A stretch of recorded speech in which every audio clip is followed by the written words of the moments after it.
want to go off some Marfoogle family information that I believe is, again, non-verifiable.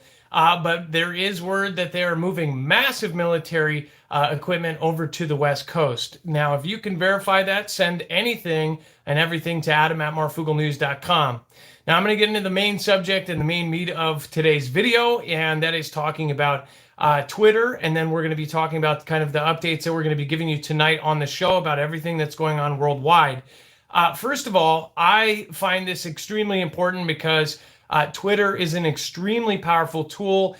For those of you who are not on Twitter, it does have a huge pull in society, and it's not right that it does, but unfortunately it does. What it also has is a great way to communicate information.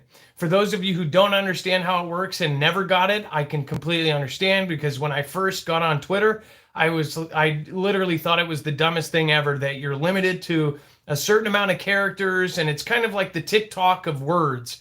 That's the best analogy I could find. It's a tiny little snippet that you just scroll through, right? Well, it's actually more than that, because people attach pictures, people attach videos, people attach files, and it is an extremely hard thing to censor when things are going out. So when an event happens, people can put on videos and pictures of things. And over the last couple of years, it has become more and more censored. And the videos and the pictures that people have put up have been taken down just as fast. Now, just 2 or 3 years ago, you would have an event happen, and almost instantaneously it would be debunked, or it would have something happen to where, it wasn't exactly what they were saying. And I believe that any party that wanted to confuse or to trick people did not like that. So they ended up getting into places. Obviously, there are 2 huge owners, and what's funny is they are not as huge of an owner as Elon is now, which are companies, and it starts with black and ends with rock, companies like that also have had their hands in pretty much everything over the last 3 years. They own big parts of that company. So Twitter basically having this extreme pull in society, and basically making all the decisions for us for this little tiny group of people that react to things, it got very, very unbalanced and way out of power. So Elon joining, you can look at it many different ways. You could say Elon is a billionaire. He's most likely part of this group of people that are running the planet. Or for those who are fans of him, are saying that he's going to come in and be a hero. Again, what we read yesterday is that he is a passive investor still, even though he is over 5%, so he had to declare his ownership. He is under 10%, so he's still considered a passive investor. As of yesterday, there wasn't much that he could do, but apparently he is jumping on some sort of board. Now, Agrawal, one of the current high-ups there, basically said that we are happy to have him join our board, and after talking to for the past few weeks, that we're excited to have him on the board and everything else. Why we know that people are saying that he is going to make changes is because people are already resigning. So it says, of course, there's a lot of haters that are out there, and obviously the guy, either people love him or they hate him. It said that Elon Musk recently purchased the 9.2% Twitter stock, according to a filing Monday, making him the largest shareholder in the company.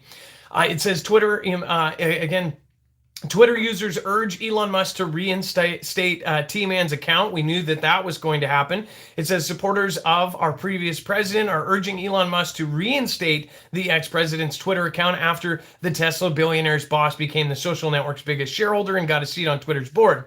It said that Twitter CEO Parag Agrawal also announced on Tuesday that Musk was joining Twitter's board of directors. So he is in that important spot. Most people thought, if he's not on any of these boards or committees, then he's not going to be able to make any changes. It doesn't look like that, and it does look like he's going to be able to make changes. Looking forward to working with Parag and Twitter board to make significant improvements to Twitter in the coming months. Musk tweeted in a response to Agrawal's announcement. So that is him directly speaking to Parag on Twitter. And it said Musk could also reinstate the account of right-leaning parody site, the Babylon Bee, which Again, whether you like them or not, it is a parody site, and I didn't actually know until a few days ago that they got taken off.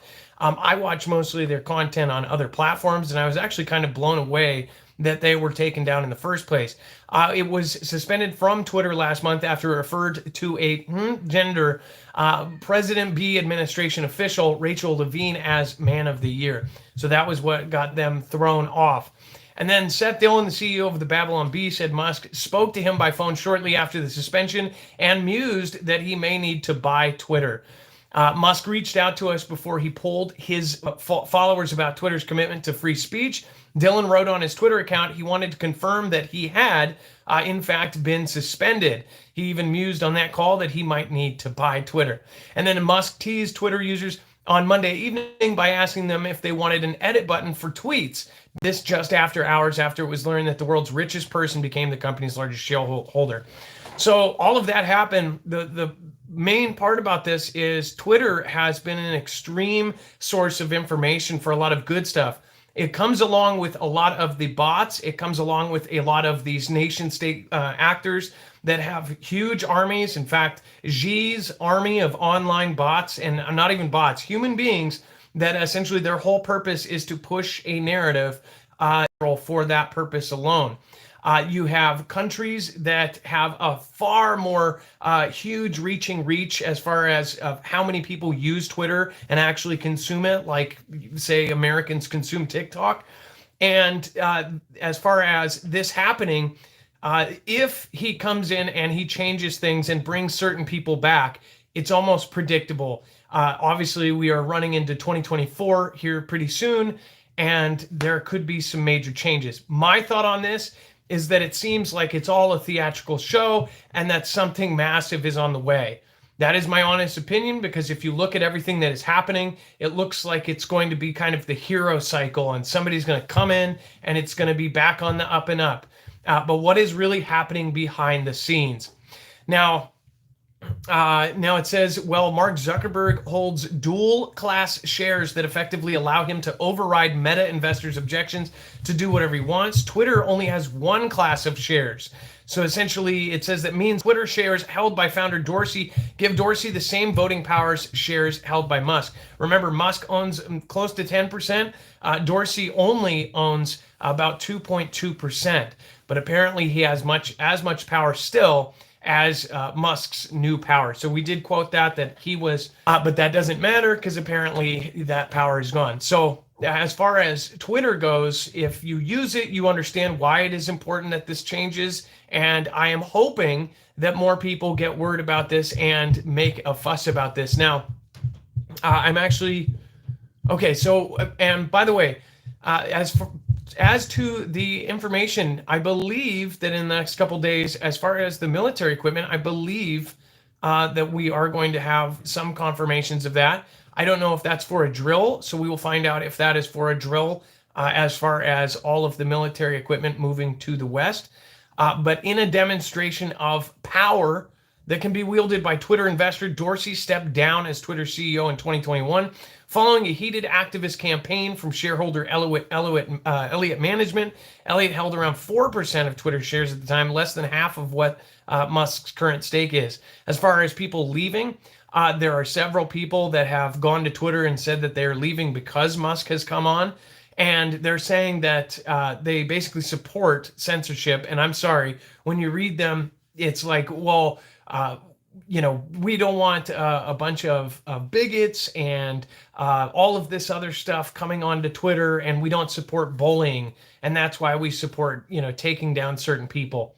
I don't support that, and I think everybody should be standing up for, of course, these public squares, because that's what they have become. There is pretty much every government office has every president, every prime minister, every single person out there has something, and official information via that site. So I believe it is morphed, even though people say it's a private company, then it, as far as it's publicly owned by all of these different companies, I think that there should be some sort of law change to make this to where they cannot do that.